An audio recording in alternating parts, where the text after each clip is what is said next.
Hello students, welcome to Pragya Smart Classes. Here I am Shivanshu Kamal Namdev. Today we are discussing about the structure of pollen grain. हम बात कर रहे हैं परागकण की संरचना के बारे में, जो कि एक बहुत महत्वपूर्ण भाग है पुष्प का, क्योंकि ये आगे चलकर फर्टिलाइजेशन मतलब निषेचन की प्रक्रिया में एक महत्वपूर्ण भूमिका निभाता है। परागकण कहाँ निर्मित होता है? जो कोई भी पुष्प है उसका नर जनन अंग, जिसे हम क्या कहते हैं, स्टेमेन कहते हैं, उसके ऊपर जो संरचनाएं निर्मित होती है परागकोश या जिसे एंथर कहा जाता है, वहां से ये परागकण निर्मित होते हैं और बहुत सारे परागकण इस एंथर नाम के स्ट्रक्चर से रिलीज होते हैं। ये परागकोश जिसके बारे में हम बात कर चुके हैं, जहां पर हर एक कॉर्नर पर पोलन सैक होता है और इन पोलन सैक से बहुत सारे पोलन ग्रेन्स एयर में लिबरेट होते हैं या एयर में निकलते हैं। कब? परागण की प्रक्रिया के दौरान। ठीक है, तो अगर हम बात करें कि जो ये परागकण है ये क्या होता है, इसकी संरचना कैसी होती है या इसके जो भाग हैं अलग अलग, इनका क्या रोल है, इसके बारे में आज हम बात करेंगे। तो सबसे पहले कहा गया है पोलन ग्रेन के लिए नर युग्मकोद्भिद। पहली बात जो हम जानते हैं कि परागकण निर्मित होता है नर जनन अंग में, ठीक है, या जो नर भाग होता है पुष्प का वहां निर्मित होता है। अब इसे कहा गया है युग्मकोद्भिद। युग्मकोद्भिद का मतलब क्या होता है? एक ऐसी बॉडी जिसके अंदर गैमीट फॉर्म होते हैं या जिसके अंदर युग्मक का निर्माण होता है। ऐसी बॉडी जिसके अंदर युग्मक का निर्माण होता है उसे हम क्या कहते हैं? युग्मकोद्भिद कहते हैं। ठीक है, तो आपको कंफ्यूजन हो सकता है कि क्या परागकण युग्मक नहीं है? तो हम बात कर चुके हैं, पहले ही बात कर चुके हैं कि जो परागकण है ये युग्मक नहीं है, ये युग्मकोद्भिद है। इसके अंदर युग्मक निर्माण होता है। जो भी परागकण है इसके अंदर केंद्रक बनते हैं जिन्हें नर केंद्रक कहा जाता है। दो नर केंद्रक निर्मित होते हैं जो युग्मक का काम करते हैं और आगे चलकर फर्टिलाइजेशन में हेल्प करते हैं। वो नर युग्मक इस पोलन ग्रेन से बाहर निकलेंगे और जाएंगे कहां पर? फीमेल पार्ट के पास या एग सेल जिसे हम अंड कोशिका कहते हैं, और दोनों जाकर मिल जाते हैं। ठीक है, तो ये सब बात की बात है। सबसे पहले अगर हम बात करें कि जो इसकी स्ट्रक्चर है वो कैसी होती है, तो यहां पर आप एक पोलन ग्रेन देख सकते हैं। अगर इसे हम बाहर से देखें तो कुछ इस तरह की स्ट्रक्चर ये दिखाई देगी। बाहर से आप देख रहे हैं कि इनमें कांटे जैसी स्ट्रक्चर है या स्पाइनी स्ट्रक्चर है। तो एक रफ एंड टफ स्ट्रक्चर होती है बाहर से, जिसे इजीली ब्रेक नहीं किया जा सकता है, और सही भी है क्योंकि नेचर इसकी प्रोटेक्शन करना चाहती है। तो बाहर से कुछ इस तरह की संरचनाएं होती हैं और एक बार में ये हजारों और सैकड़ों की संख्या में वायु में निर्मित या कह सकते हैं कि वायु में रिलीज किए जाते हैं, एटमॉस्फेयर में रिलीज किए जाते हैं। अगर हम इसके स्ट्रक्चर की बात करें तो दो भित्तियां होती हैं। भित्तियां मतलब वॉल्स। नर युग्मकोद्भिद की दो भित्तियां हैं। सबसे बाहर वाली जो भित्ति है उसे क्या कहा जाता है? बाह्यचोल या एक्जाइन कहा जाता है, और जो सबसे अंदर वाली है उसे क्या कहा जाता है? अंतःचोल कहा जाता है या इंटाइन कहा जाता है। ठीक है, तो यहां पर अगर आप देखें तो सबसे बाहर की तरफ जो स्ट्रक्चर आप देख रहे हैं ये क्या है? एक्जाइन है, और ये कैसी है? धारीदार स्ट्रक्चर है, जिन्हें हम क्या कह सकते हैं? स्पाइन कह सकते हैं। जो बाहर वाली लेयर है बाह्यचोल, इसी के कारण परागकण की संरचना कैसी हो जाती है? स्पाइनी हो जाती है नेचर में। और अंदर की तरफ जो संरचना है वो क्या कहलाती है? अंतःचोल कहलाती है। और इसके अंदर ये तो दो भित्तियां हो गई, इसके अंदर क्या होगा? जो कोशिका भित्ति होती है वो रहेगी, या कोशिका झिल्ली इसे हम कह सकते हैं, क्योंकि परागकण क्या है? परागकण अपने आप में एक कोशिका है। तो हर एक कोशिका के बाहर क्या होती है? कोशिका झिल्ली होती है। तो इसके बाहर भी कोशिका झिल्ली होगी, लेकिन इसमें कोशिका झिल्ली के अलावा दो संरचनाएं पाई जाती हैं जिनको हम क्या कहते हैं? एक्जाइन और इंटाइन, या शॉर्ट में हम क्या कह सकते हैं? अंतःचोल और बाह्यचोल। ये दो संरचनाएं यहां पर होती हैं। एक परागकण के अंदर की सारी कि अगर हम एक परागकण के पूरे भागों के बारे में बताना चाह रहे हैं तो हम क्या क्या कह सकते हैं कि इस परागकण में बाह्यचोल होता है, मतलब एक्जाइन जिसके बारे में हम बात कर चुके हैं। ठीक है, फिर क्या होता है? अंतःचोल होता है, ये इंटाइन के फॉर्म में होता है। फिर इसके अंदर एक कोशिका झिल्ली होती है जो हर एक कोशिका में उपस्थित होती है। कोशिका के अंदर की तरफ आप जैसे ही जाएंगे तो वहां पर एक और संरचना जो महत्वपूर्ण संरचना होती है वो क्या है, केंद्रक है। फिर इसके बाद अंदर की तरफ कोशिका द्रव्य या जिसे हम क्या कहते हैं, साइटोप्लाज्म जिसे हम कहते हैं। यहां पर एक और संरचना है साथ में जो उपस्थित होगी जिसे हम क्या कहते हैं, जनन छिद्र कहते हैं।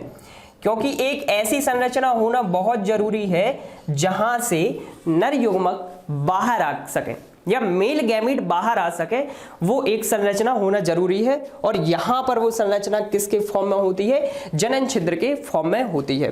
ठीक है, तो ये है पूरे भाग की एक परागकण में क्या क्या उपस्थित होता है, बाह्यचोल, अंतःचोल, कोशिका झिल्ली। ये तो तीन क्या हो गई, तीन लेयर्स हो गई, अंदर से बाहर की तरफ ये लेयर। सबसे अंदर कोशिका झिल्ली, फिर इसके बाद अंतःचोल, फिर इसके बाद बाह्यचोल। अंदर की तरफ जाएंगे, सबसे अंदर की तरफ क्या होगा, केंद्रक होगा। केंद्रक के चारों तरफ क्या होता है, कोशिका द्रव्य होता है। और बाहर की तरफ ये जो आप स्ट्रक्चर देख रहे हैं यहां पर, ये अर्धचंद्राकार रूप में, ये क्या है, जनन छिद्र कहलाते हैं ये।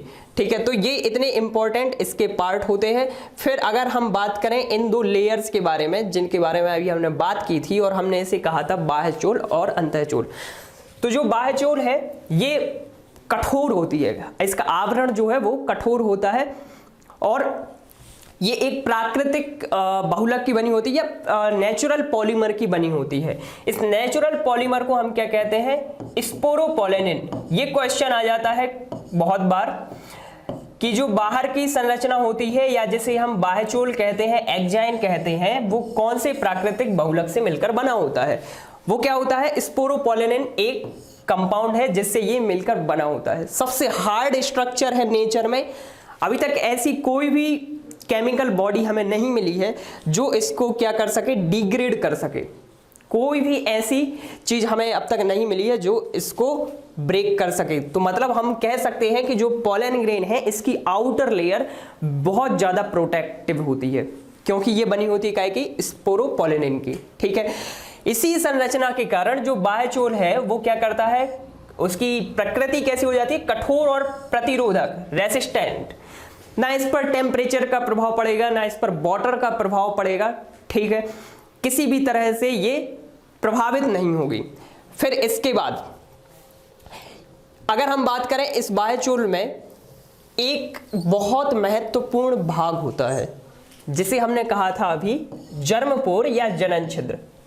तो हमने तो अभी कहा है कि जो बाह्यचोल है इसमें कोई भी छिद्र नहीं होता है या बहुत ज्यादा हार्ड है, तो ये फिर पोर जैसी स्ट्रक्चर कैसे डेवलप हुई।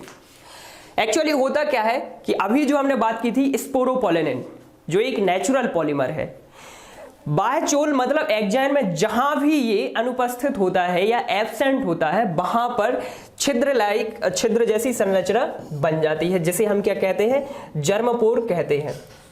एक परागकण में एक या एक से ज्यादा जनन छिद्र हो सकते हैं। अब बात है कि जनन छिद्र से होता क्या है, अभी हम इसके बारे में बात करेंगे आगे। तो जनन छिद्र एक महत्वपूर्ण भूमिका निभाता है क्योंकि ये एक पार्ट है जहां से नर यौगिक बाहर की तरफ गति करते हैं। तो ये है अभी तक बाह्यचोल के बारे में बात। फिर अगर हम बात करें अंतःचोल, तो जो अंतःचोल होती है ये नेचर में बहुत थिन होती है as compare to exine. Exine जो कि मोटी स्ट्रक्चर थी एक, ये पतली परत होती है और सेल्यूलोज की बनी होती है। आप सभी सेल्यूलोज के बारे में जानते होंगे। जो प्लांट सेल होती है उस प्लांट सेल की सेल वॉल कैसे बनी होती है, सेल्यूलोज से मिलकर बनी होती है। तो ये एक थिन लेयर है जो कि सेल्यूलोज और पैक्टिन से मिलकर बनी होती है। सेल्यूलोज और पैक्टिन प्लांट सेल वॉल का भी एक इंपॉर्टेंट पार्ट बनाते हैं। ठीक है, तो ये अंदर की तरफ जो आप संरचना देख रहे हैं, यहाँ पर अगर इस तरह से हम आपको दिखाने की कोशिश करें तो ये जो बाहर ये अंदर की तरफ जो संरचना है या इधर पर इसे बनाया जा सकता है। ये हमने क्या बनाई है, इंटाइन, और इसके चारों तरफ एक्जाइन। ठीक है, और एक ये ऐसा पार्ट जहां पर एक्जाइन नहीं है तो वो क्या बनाएगा, जनन छिद्र बनाएगा। ठीक है, तो सबसे बाहर की तरफ एक्जाइन, फिर अंदर की तरफ इंटाइन। अब इंटाइन का काम क्या होता है या जो अंतःचोल है इसका काम क्या होता है, ये क्या काम करती है, कैसे हेल्पफुल है ये फर्टिलाइजेशन की प्रोसेस में। तो अगर हम यहां पर देखें जो इंटाइन है ये बाहर आती है एक ट्यूब के फॉर्म में। एक ट्यूब के फॉर्म में ये बाहर आएगी। कहां से? जनन छिद्र से। हमने माना कि यहां पर एक जनन छिद्र है, ठीक है। तो ये उस जनन छिद्र से एक ट्यूब के फॉर्म में बाहर आएगी और अंदर जितने भी केंद्रक होंगे वो उसे अपने साथ ले आएगी। और ये जो केंद्रक है वो क्या है? नर युग्मक है, जो आगे चलकर फर्टिलाइजेशन का काम करेंगे। तो दो चीजें जो यहां पर याद रखनी है वो क्या, कि जो एग्जाइन है वो क्या बनाती है? जनन छिद्र बनाती है। और जो इंटाइन है या जो अंतःचूल है वो क्या बनाता है? पोलन ट्यूब या पराग नलिका बनाता है। इस पराग नलिका से नर युग्मक चलते हुए बाहर आते हैं और कहाँ जाते हैं? बीजांड की तरफ जाते हैं, ताकि वो फर्टिलाइजेशन कर सके। तो ये है इन दो भित्तियों के बारे में बात। अब अगर हम बात करें कि इसके अलावा और क्या होता है पोलन ग्रेन में, तो इसके अलावा इसमें एक और बहुत महत्वपूर्ण चीज है जिसे कहा जाता है साइटोप्लाज्म। साइटोप्लाज्म कोशिका द्रव्य और न्यूक्लियस। तो अगर हम बात करें इसके बाद जनन छिद्र के बारे में, जर्मिनेशन पोर, जिसके बारे में हम नॉर्मली थोड़ी सी बात कर चुके हैं। जो बाह्यचोल है यहाँ पर सुस्पष्ट रंध्र होते हैं। रंध्र का मतलब क्या है कि यहाँ पर स्पोरोपोलेनिन प्रेजेंट नहीं है। जहां से पराग नलिका प्रस्फुटित होती है, जहां भी रंध्र होंगे वहां से पोलन ट्यूब बाहर आएगी और अपने साथ साथ क्या लेके आएगी? मेल गैमेट्स को बाहर लेके आएगी। अब यहाँ पर आप दो तरह के पोलन ग्रेन्स देख सकते हैं। इन दोनों में थोड़ा सा डिफरेंस है। जो आप फर्स्ट पोलन ग्रेन देख रहे हैं, यहां पर सिर्फ एक जर्मिनेशन पोर है या सिर्फ एक जनन छिद्र है, जबकि दूसरे में अगर आप आएंगे तो यहां पर आप एक से ज्यादा जनन छिद्र देख सकते हैं, ठीक है। हर जगह से पोलन ट्यूब डेवलप हो सकती है। एक ऐसा पोलन ग्रेन जहां पर सिर्फ एक जनन छिद्र हो या एक जर्मिनेशन पोर हो, ऐसे परागकण को या ऐसे पोलन ग्रेन को हम क्या कहते हैं? मोनोकोल्पेट पोलन ग्रेन। और एक ऐसा पोलन ग्रेन जहां पर एक से ज्यादा जनन छिद्र हो या 3 जनन छिद्र, जो कि जनरली सामान्यतः पाए जाते हैं एंजियोस्पर्मिक प्लांट्स में, तो उनको हम क्या कहते हैं? ट्राइकोल्पेट पोलन ग्रेन्स हम इनको कहते हैं। तो ये स्ट्रक्चर के बेसिस पर है कि कहां पर जर्मिनेशन पोर की संख्या कितनी है, उसके आधार पर परागकणों को नाम दिया गया है, ठीक। फिर इसके बाद अगर हम आगे चलें तो हम बात कर रहे हैं अब परिपक्व परागकण के बारे में, जो मतलब धीरे धीरे डेवलप हो चुका है सेल डिवीजन के थ्रू। यहां पर दो तरह की कोशिकाएं आप देख सकते हैं। अभी तक जो हम पहले बात कर रहे थे, हमने सिर्फ क्या कहा था कि यहां पर एक न्यूक्लियस है, साइटोप्लाज्म है, जर्मिनेशन पोर है, एक्जाइन है और एंटाइन है। हमने किसी भी तरह की दो कोशिकाओं की बात नहीं की थी। तो वो क्या था? एक डेवलपिंग पोलन ग्रेन था। लेकिन जब ये डेवलप होने के बाद मैच्योर हो चुका है, तो यहां पर दो तरह की कोशिकाएं निर्मित हो जाती हैं, जिनमें से पहली कोशिका कहलाती है कायक कोशिका और दूसरी कोशिका कहलाती है जनन कोशिका या जनरेटिव सेल। तो दो तरह की सेल होती हैं पोलन ग्रेन में, मैच्योर्ड पोलन ग्रेन में। First one is vegetative cell and second one is generative cell, ठीक है। तो यहां पर एक पोलन ग्रेन आप देख रहे हैं, अंदर की तरफ एक बॉर्डर है जो कि दो कोशिकाओं को अलग करने का काम कर रही है। तो एक ऐसी कोशिका जिसे आप देख रहे हैं, एक ऐसी कोशिका जो बड़ी है साइज में, वो कोशिका क्या कहलाती है? वेजिटेटिव सेल कहलाती है या कायक कोशिका उसको हम कहते हैं। तो ये जो ऊपर की तरफ आप कोशिका देख रहे हैं, ये क्या है? कायक कोशिका का उदाहरण है। और इसके नीचे की तरफ जो कोशिका बिल्कुल छोटे से गैप में बनी हुई है, वो क्या कहलाती है? जनन कोशिका। तो अब यहां पर फिर से एक कंफ्यूजन वाली स्थिति हो सकती है। आप लोगों को लग सकता है कि ये दोनों ही मेल गैमेट हैं, तो ये दोनों ही मेल गैमेट नहीं है।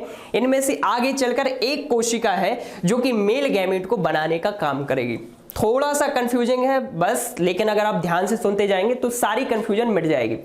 जो ऊपर वाली कोशिका है कायक कोशिका, इसका युग्मक निर्माण में कोई रोल नहीं है, कोई भी इसकी भूमिका नहीं है। तो इसका काम क्या है? इसका काम है दूसरी कोशिका को नॉरिशमेंट प्रोवाइड कराना या पोषण प्रोवाइड कराना, क्योंकि ये जो दूसरी कोशिका है जनन कोशिका, यही आगे चलकर दो नर युग्मकों का निर्माण करेगी, ठीक है। ये जनन कोशिका आगे जाएगी और अपने आप को विभाजित करेगी दो कोशिकाओं के रूप में। और ये जो विभाजन होगा ये कैसा होगा? केंद्रक विभाजन होगा, पूरी तरह से कोशिका विभाजित नहीं होती है, सिर्फ केंद्रक विभाजन होता है और यहां से इस तरह से दो नर युग्मक बनते हैं जो आगे चलकर अलग अलग हो जाते हैं और पोलन ट्यूब के थ्रू कहां जाते हैं, बाहर की तरफ जाते हैं। ठीक है, तो इस तरह से दो कोशिकाएं हैं। सबसे पहली कोशिका जो कायिक कोशिका है, ये साइज में बड़ी होती है और इसके पास प्रचुर खाद्य भंडार होता है, फूड रिस्टोर है, इसके पास फूड स्टोर है। क्यों है? क्योंकि इसे नॉरिशमेंट प्रोवाइड कराना है डेवलप होती हुई जनरेटिव सेल को या जनन कोशिका को। और जो जनन कोशिका है ये साइज में छोटी होती है और इसमें जो कोशिका द्रव्य है वो सघन होता है, डेंस होता है, क्योंकि इसे आगे चलकर डिवीजन करना है। और डिवीजन किस चीज का होगा? जिसके पास कंटेंट बहुत ज्यादा होगा।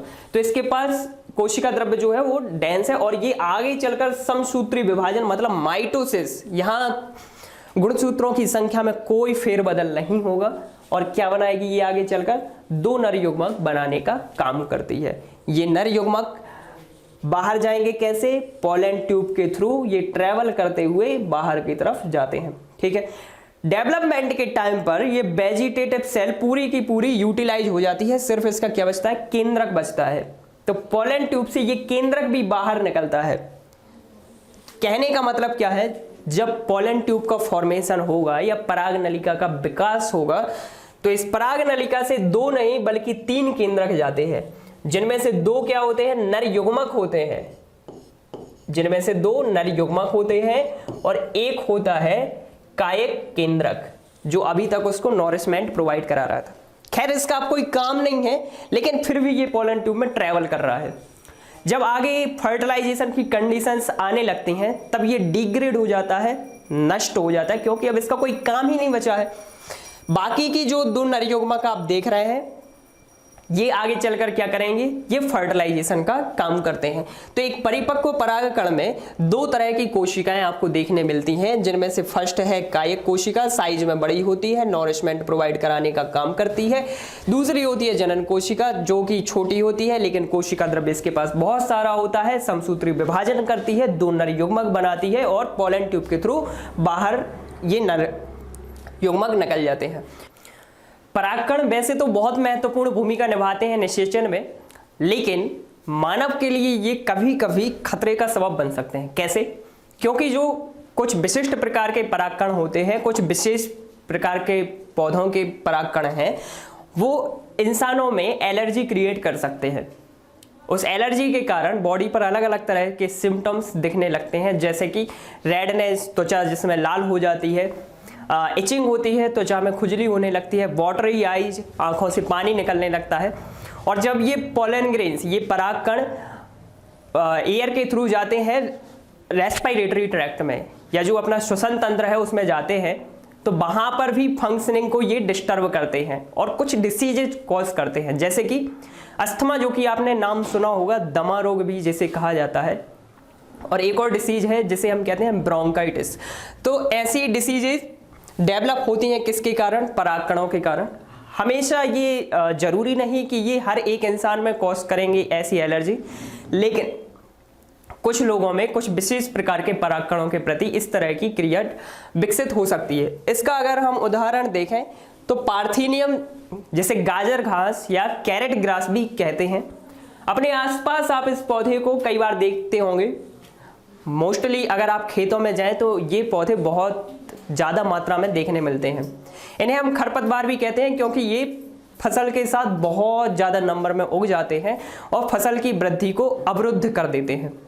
ठीक है, तो पार्थेनियम इसका बहुत फेमस एग्जाम्पल है जो कि एलर्जी कॉज करता है ह्यूमंस में अपने पोलन ग्रेन्स के कारण। यहाँ आप देख रहे हैं इसके बहुत सारे फ्लावर्स, ये आप देख सकते हैं यहाँ पर, ये फ्लावर्स अपने पोलन ग्रेन्स को लिबरेट करते हैं एयर में और ये पोलन ग्रेन्स आगे चलकर एलर्जी कॉज करने का काम करते हैं।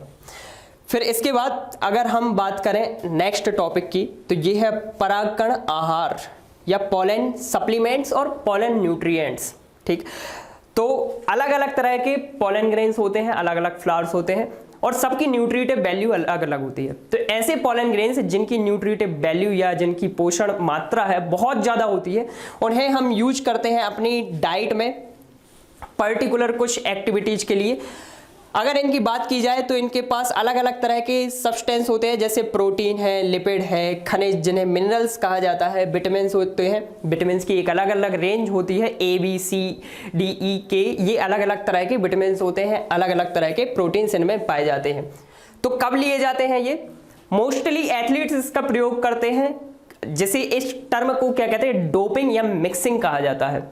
तो इन सप्लीमेंट्स को लेने से जो वर्किंग एफिशिएंसी है या आपकी कार्य क्षमता है वो कुछ समय के लिए एकदम से इंप्रूव हो जाती है। तो अपनी क्षमता को बढ़ाने के लिए इसे पोषण पदार्थ के रूप में लिया जाता है, जिसे हम क्या कहते हैं, परागकण आहार कहते हैं। यहाँ पर आप एक प्रोडक्ट देख रहे हैं, बी पोलन। बी पोलन का मतलब क्या होता है? जो बी या जैसे मधुमक्खी कहते हैं, ये भी परागकण या परागण का काम करती है और पुष्प से बहुत सारा पराग एकत्रित करती है। इस एकत्रित पराग को ही जब हम आगे प्रोसेस करते हैं, प्रसंस्कृत करते हैं और एक प्रोडक्ट के फॉर्म में तैयार करते हैं, तब हम इसे क्या कहते हैं, परागकण आहार कहते हैं। अलग अलग इसकी न्यूट्रिटिव वैल्यू होती है, अलग अलग सब्सटेंस इसमें प्रयोग किए जाते हैं। परागकण आहार के बाद अगर हम बात करें तो हमारे पास एक और टॉपिक है जिसे कहा जाता है परागकण क्षमता। अब जैसे कि हमने बात की है कि परागण के द्वारा जो बहुत सारे परागकण हैं ये पहुंच जाते हैं स्टिग्मा के ऊपर। अगर आप यहां पर देखें तो बहुत सारे परागकण चलकर कहां जा रहे हैं, स्टिग्मा की तरफ जा रहे हैं। ये किस वजह से पॉसिबल हो रहा है? पॉलिनेशन की प्रोसेस के थ्रू ये पॉसिबल हो पा रहा है। और यहां पर जाके ये क्या करेंगे, जर्मिनेट करेंगे, मतलब एक पोलन ग्रेन पोलन ट्यूब को डेवलप करेगा और अपने अंदर के नर युग्मक यहां से भेजकर नीचे अंडाशय की तरफ बढ़ता जाएगा। लेकिन उससे पहले कई तरह के फैक्टर्स होते हैं एनवायरनमेंट में। जैसे हम देखते हैं हर एक चीज की एज होती है, तो इसी तरह से पोलन ग्रेन की भी अपनी एक एज होती है। बहुत सारे पोलन ग्रेन एयर में रिलीज किए गए, लेकिन जरूरी नहीं कि हर एक पोलन ग्रेन जाकर फ्लावर पर गिरेगा। बहुत सारे जो पोलन ग्रेन होंगे जो ग्राउंड सरफेस पर या जमीन पर या धरातल पर गिर जाएंगे और उनका आपको कोई अस्तित्व नहीं बचेगा, क्योंकि वो किसी को फर्टिलाइज नहीं कर सकते हैं।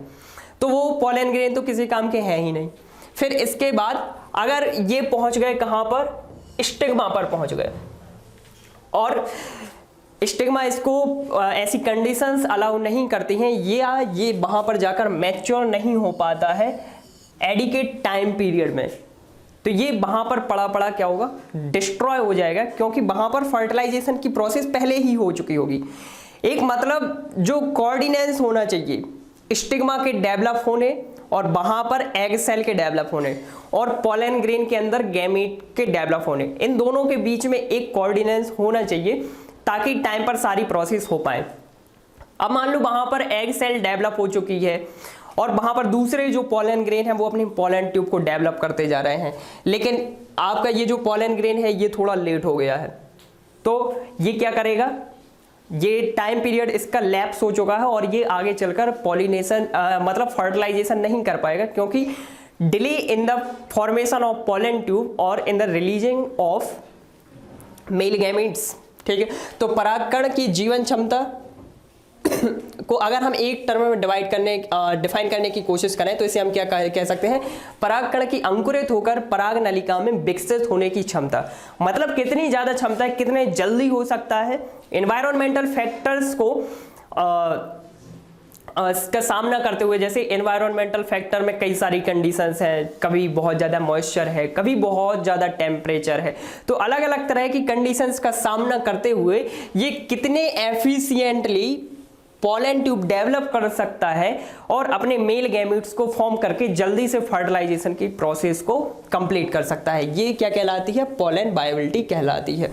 अगर ये परागकण, जैसे कि हमने बात की कि अगर ये फ्लावर पर ना पहुंचे, फीमेल पार्ट पर ना पहुंचे, ये अगर दूसरी किसी सरफेस पर गिर जाए कहीं भी, तो अब इसका कोई अस्तित्व तो नहीं रह जाएगा, क्योंकि ये अब पराग नलिका विकसित नहीं कर पाएगा, वो कंडीशंस नहीं है अब इसके पास।